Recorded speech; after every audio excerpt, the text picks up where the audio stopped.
To be happy is every living being's right in this world.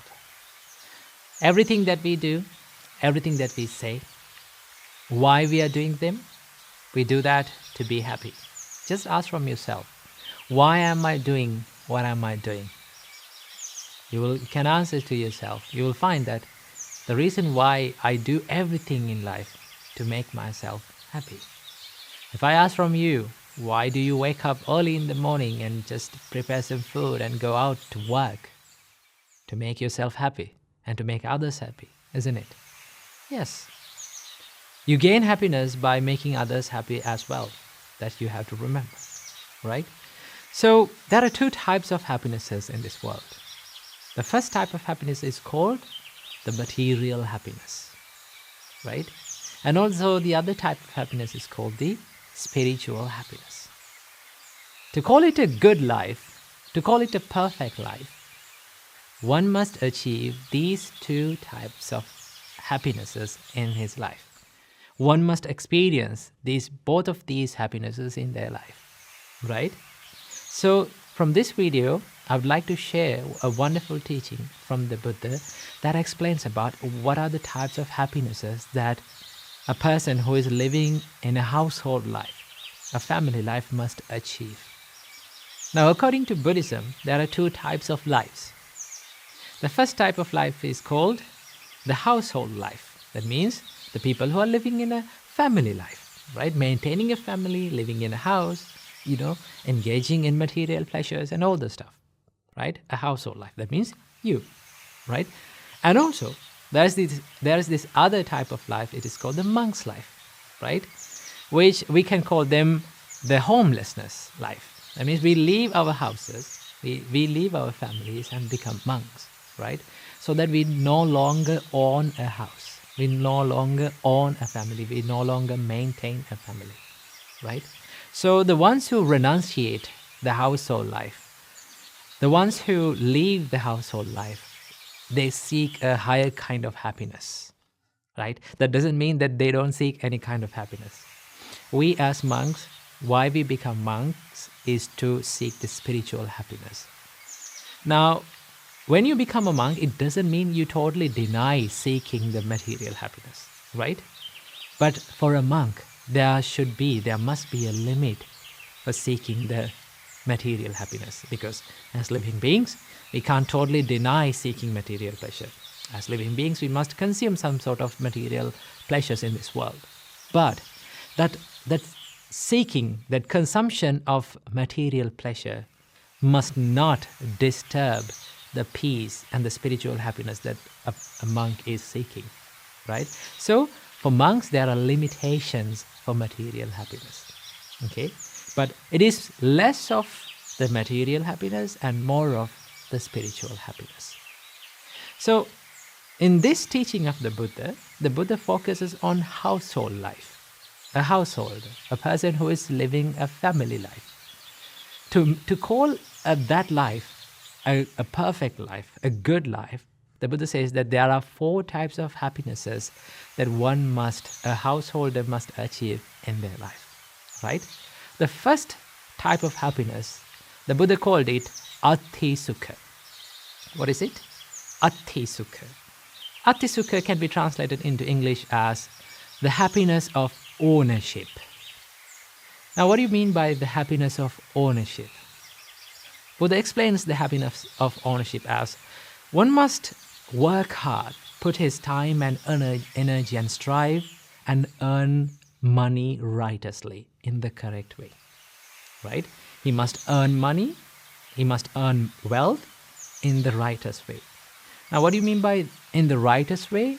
Is by you should earn money without harming anyone, without harming yourself, and without harming the other people, without harming the society, right? If you earn money without harming anyone, that is the righteous way of earning money. Now, Buddha said, as a householder, you must be happy and you must enjoy earning money, right? Buddha was someone who did not say that you should not pursue happiness. You should not pursue material happiness. The Buddha said, if you are a householder, you must do that. That is your duty, right? So the Buddha said, strive hard, work hard, put your time and energy to what you're working on, and earn money righteously. That is a happiness that you can gain, right? When you have enough money to your life, then you can be happy about thinking that I own this wealth. This is my wealth. That is sort of a happiness that one can gain, right? That is the first type of happiness that Buddha said a householder must achieve in their life at some point in their life, right? That is the first one. The second type of happiness that Buddha taught for householders to achieve is called bhoga sukha. The bhoga sukha can be translated into English as the happiness of enjoyment. Now, first you earn money, right? Now you spend money and enjoy it in the correct way, right? The Buddha says that you have to spend money in a way that you should not harm yourself and you should not harm the other people as well, in the righteous way, right?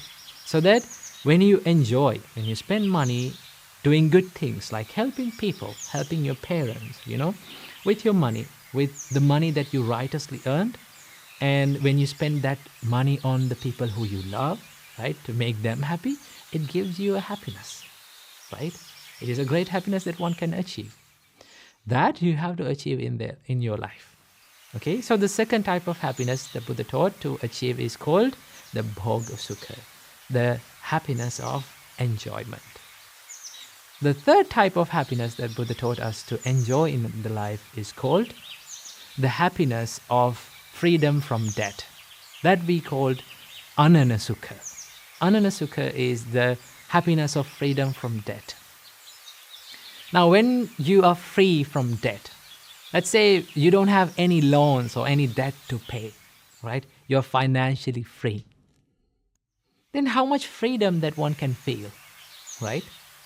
You feel freedom, you feel a happiness that I'm no longer in debt to anything, right? I don't have any loans to pay, I don't have any debt to pay, so I'm financially free. That is a happiness that a householder must achieve in their life, right? That is a great happiness that one must achieve. The freedom, financial freedom, right? This is the third type of happiness. And then the fourth type of happiness, this is the most important thing. This is the most valuable happiness that a householder must achieve in their life, according to the Buddha. Buddha said, the fourth type of happiness is called anavajja sukha. Anavajja sukha means the happiness from blameless life. Now, what do you mean by a blameless life? The Buddha says that you have to do things, you have to say things, you have to live your life in a way that you do everything with a good heart, with a good mind, with a wholesome heart, right? When you spend your life as a good-hearted person, as a good person, as a wholesome-hearted person, right? It gives you a bigger happiness, bigger enjoyment, thinking about who you are. That is the most important thing, because all the other material happinesses, right? All the other three material happinesses, it can give you happiness, right?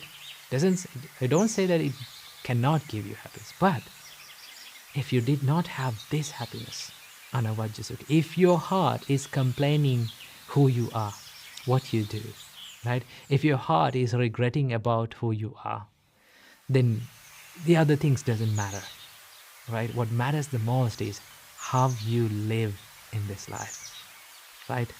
At the end of our life, the most important thing that we can be happy about is how we live this life, how much love we give to other people, right? How much we help to other people, how righteously and how correctly we lived our life. So the Buddha said, you must achieve this happiness as well, right? So these are the four happinesses that a householder, one who is living in a family life, spending a family life, must achieve. So I hope this video and this teaching from the Buddha gave you a little light to your life. So I wish you all, may all of you be able to achieve all of these happinesses in this very life. Namo Buddhaya.